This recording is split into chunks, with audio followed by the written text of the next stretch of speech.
Point being, catching Pokemon is a huge part of the game, arguably just as important as the story, and it's clear from the get-go that this game doesn't want you to ignore it. The dodge roll. This one change might sound very one note, like yeah, they added a dodge button, so what? Well, think about it. When this game was officially revealed in a Pokemon Presents from mid-2021, the first bit of gameplay that we saw was the elusive dodge roll. It said everything they needed to convey about this new style of Pokemon gameplay: crafting. You see, instead of fighting every trainers in wild Pokemon to get Pokédollars like in the original, this is ancient Sinnoh, and catching Pokemon is still a new concept, so you're on your own. And early on in this game, you will receive a crafting kit, and there are resources you can collect by throwing one of your Pokemon in your party at several objects in the world, and they will appear and extract the materials for you. You can't just go up to one and simply catch it as you could in the previous generations, otherwise this game would be like 5 hours long. Instead, there are various tasks the game wants you to complete before it's a finalized entry. Let's take a look at a Pokemon, I don't know, Wurmple. Everyone likes Wurmple. On the right side of our screen are the research tasks. To fully record it, you're tasked with getting to 10 points. And certain Pokemon can be seen swimming in hot springs, and that's just funny. If you sit down and just watch a Pokemon move around, you'll see them go about their merry day. It's not like they just plopped character models down and did nothing else with it. These Pokemon aren't going to get captured without a fight.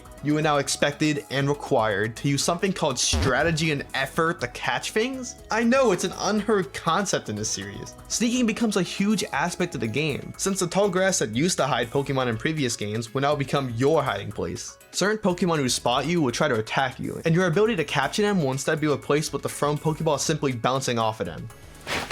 It even extends beyond just sneaking and not sneaking with certain Pokemon, since there is a fair amount of variety with the behavior that the Pokemon can exhibit. Some will do nothing, like I mentioned before, but sometimes they will run away or try to attack back. There are even Pokemon like Abra who will just straight up teleport away if you get too close. The Pokemon world, despite looking sort of bland with the graphical limits, actually feels lived in, more so than any other Pokemon game I've ever played. Scarlet and Violet doesn't really have any of this. Sure, you can walk up to the Pokemon and use the auto battle system to technically have a real-time Pokemon experience, but the Pokemon in that game are much more static. They just stand and do nothing most of the time. They don't run after you, even when you literally run circles around them. Pokemon will actually run away from you when you engage in battle, which just feels incredibly lame, especially for a game that was released way after Arceus. New to Legends Arceus are the Alpha Pokemon, one of the biggest additions to Pokemon Legends Arceus. And I literally mean that when I say bigger. Alpha Pokemon are gigantic in size, have much better stats, and also have red eyes, which is usually the tell if they're an Alpha Pokemon or not, which means Alpha Zubat are impossible to determine because they have no eyes. I actually caught a few of them and was like, oh,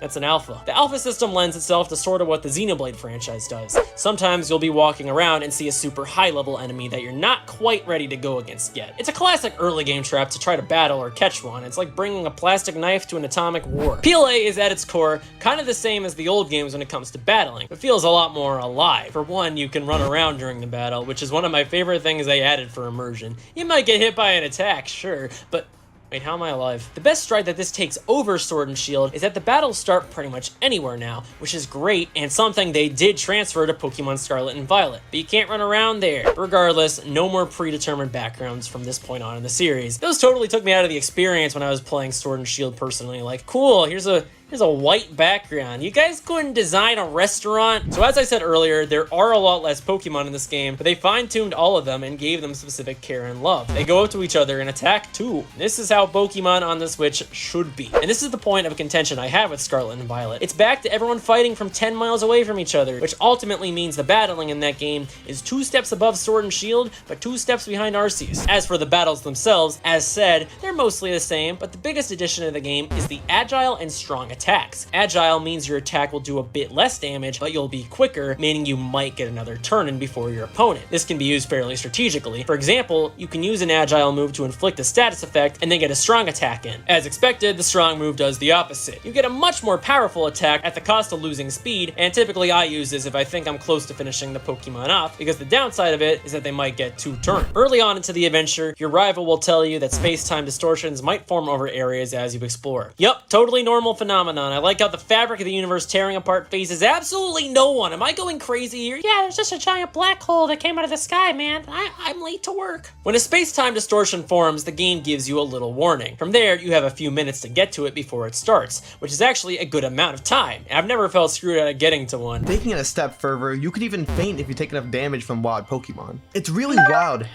to think about how much of a significant addition to the series that this is. There was always a metaphorical barrier between the player and the world around them. well, besides the literal invisible barriers. The whole concept of Pokemon is that when the player turns a certain age, usually implied to be 10, that they are set free to explore the wider Pokemon world. But even despite the obvious notion of danger that concept presents, the player is usually basically no danger. There is no real risk to the trainer themselves. Now obviously some of the spin-off material like the anime is hinted towards wild Pokemon fighting back and trying to attack trainers, but as far as the games are concerned, the Pokemon world is completely safe and fun for all. But since Arceus takes place in a time before Pokemon and humans were friendly, all bets are off. This isn't your grandma's Pokemon where they don't even let you touch grass without a Pokemon. Here, you're running free and they will hunt you down. Also, unlike Scarlet and Violet, it actually runs at an acceptable frame rate. This actually hurts my eyes to look at. I really doubt how anyone could really defend it. No, Ninja Star, it runs at 24 frames per second in order to feel more cinematic.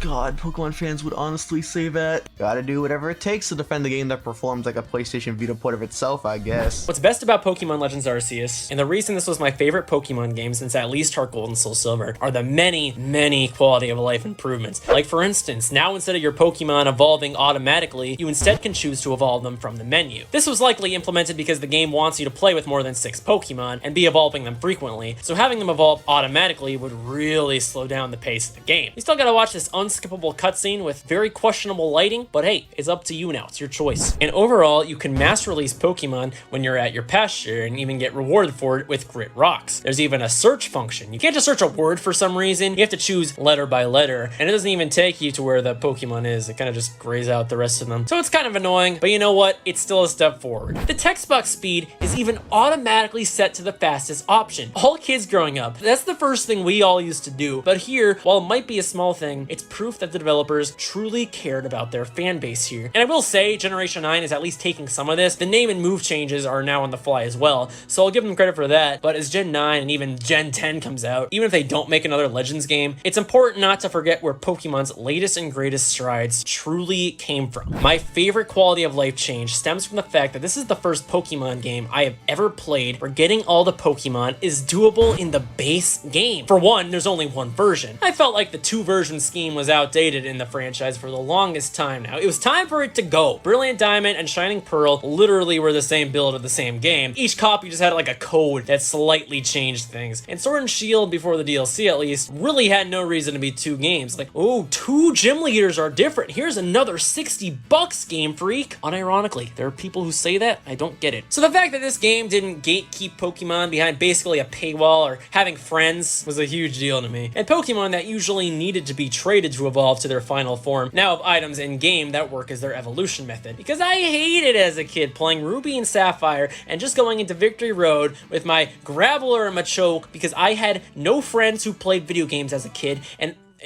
no friends also, but still. And I get nowadays it's a lot easier to trade with the advent of online gaming, but there's something comforting about knowing you can truly sit down and complete your Pokédex without having to connect to someone's game or constantly be online. These changes made me feel like Pokemon Legends Arceus was made with the player in mind and not just a blatant cash grab. So when Gen 9 rolled around and Scarlet and Violet was back to 2 versions and version exclusive Pokemon, I couldn't help but feel that was just a huge step backwards to the franchise.